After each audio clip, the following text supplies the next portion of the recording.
Hey everyone, and welcome to This Explainer. Today, we're going on a seriously mind-bending journey into the very fabric of reality. But, we aren't just going to be looking at atoms or equations. We're actually going to look at something much closer to home, the words coming right out of my mouth. We're going to explore the absolute limits of human language when it comes to describing the universe, and we'll be basing this on Werner Heisenberg's groundbreaking work, Physics and Philosophy. So get ready, because the way you think about reality is definitely about to be challenged. Okay, let's dive right into this. Imagine an electron. Is it a particle, like a tiny speck of dust? Or is it a wave, like a ripple on a pond? This impossible paradox is basically where our entire classical understanding of reality just shatters. And hey, if you've ever felt completely confused by quantum physics, you are in great company. The absolute greatest minds of the 20th century felt exactly the same way. Honestly, the confusion you feel is completely justified. In our normal classical world, things are predictable. Think of a billiard ball. You hit it, it rolls across the table, it has a definite position, a definite speed, and a totally predictable path. But contrast that with the quantum world. Down at the subatomic level, things look a lot more like an unpredictable probability cloud. The problem isn't just that the quantum world is weird.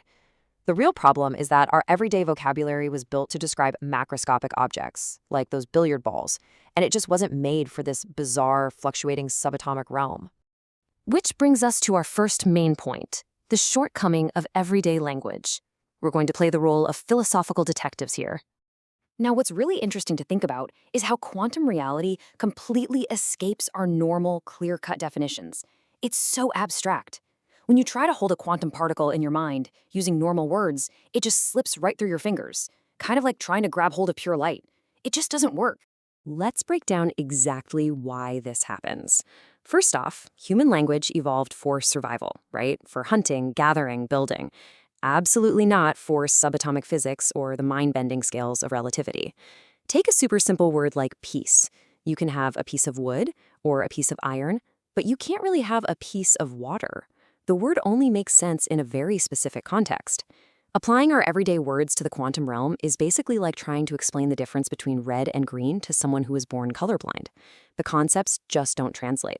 And when Heisenberg introduced his famous uncertainty principle, which basically said you can't simultaneously know a particle's exact position and its exact velocity, he essentially broke those very words. Position and velocity literally lose their traditional meaning without that classical context. Trying to use them at the quantum level is, well, it's like trying to use a hammer to fix a smartphone screen. It's just entirely the wrong tool for the job. Heisenberg totally realized this profound trap. He pointed out that the concepts of classical physics are really just a refinement of our daily lives. They're essential for science, sure, but they don't fit nature exactly. We're sort of trapped. We have to use our everyday classical language to talk about our experiments, but that language inevitably leads to massive contradictions when we apply it to the subatomic world. So, how on earth did physicists get out of this trap? Well, that brings us to our next phase, the escape to the mathematical world. Physicists needed a hidden route to bypass those linguistic roadblocks.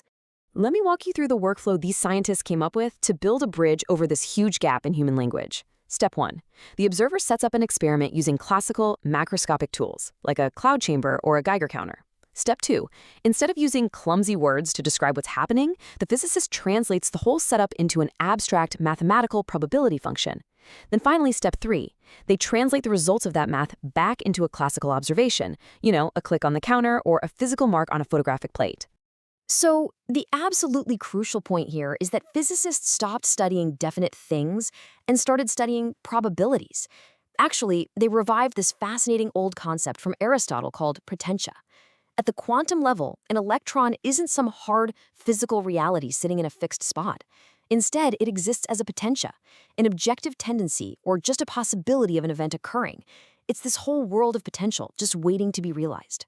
And the math is really just a tool. It connects our observations statistically. We basically have to drop the illusion that we can visualize the quantum world directly.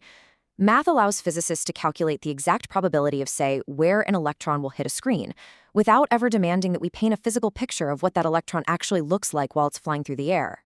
Which leads us to Niels Bohr's complementarity principle. This is where we solve our philosophical mystery of how an electron can be both a wave and a particle. Bohr, who was actually Heisenberg's mentor, introduced this brilliant idea of complementarity. Let's lock this mental anchor in because it's huge. Complementarity states that quantum systems possess seemingly contradictory properties, like being a wave and a particle, but they aren't actually contradictions. They are just complementary faces of the exact same reality. And here's the real kicker. Which face is revealed depends entirely on how we choose to measure it. Nature isn't contradicting itself at all. We are just asking it different questions. And this brilliantly illustrates how it plays out in practice. If you set up an experiment specifically to measure a wave, well, nature's going to reveal its continuous, wave-like nature, but you will completely lose the particle's precise location.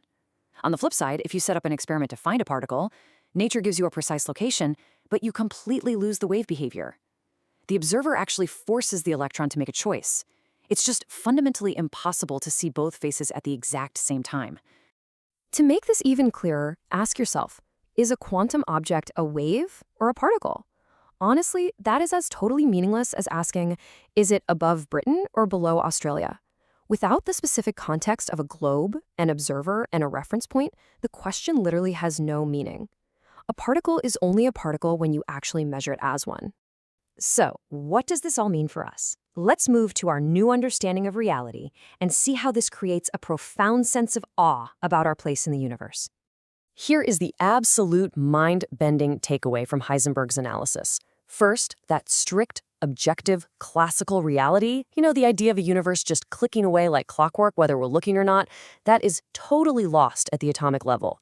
Second, the very act of observation actually creates the reality of the electron. Until you measure it, it's just that potentia we talked about.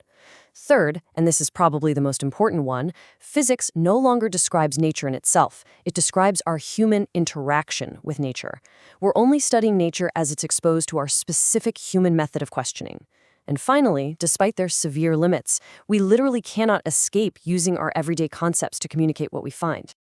Grounding this whole philosophical journey back to its roots, Heisenberg's work was incredibly revolutionary. It forced scientists to admit that the tools of the mind, our concepts, our words, are just as much a part of the scientific experiment as the actual physical instruments sitting in the lab. I want to leave you with a thought to chew on today. Think about everything we just covered regarding the limits of our human vocabulary. If the words we use literally determine the reality we can understand and interact with, what parts of the universe remain entirely invisible to us, simply because we currently lack the language to even describe them? Really makes you think, doesn't it? Thank you so much for exploring this explainer with me today, and keep questioning the reality around you.